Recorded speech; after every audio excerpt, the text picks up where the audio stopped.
Life insurance and savings ba ang hanap nyo? Let me share with you Family Provider.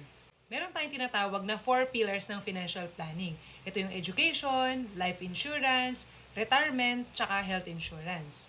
Itong Family Provider, ito yung isa sa plan na marerecommend ko kung ang top priority mo as of the moment ay life insurance. Bakit? Kasi sa huhulugan mo na 30,000 per year, for the next 10 years, covered ka na agad ng 750,000 kung 30 years old ka today. Then dito, meron tayong projected benefits na regulated ng Insurance Commission na 0%, 4% at 10% na pwedeng mapakita sa lahat ng mga clients kung sakaling yan ang naging performance ng ating fund. Isipin na lang natin na bonus na lang kapag kumita ang money mo.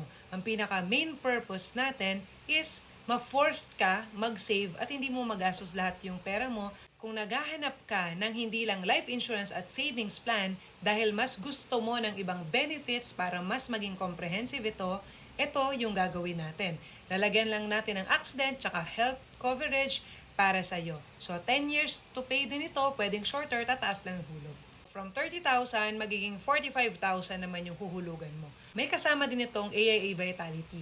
Ito yung science-based health and wellness program ng AIA Philippines to reward you for living a healthy lifestyle. Meron ka ring discount sa partner merchants like PAL, Seda Hotel, Gold's Gym at marami pang iba.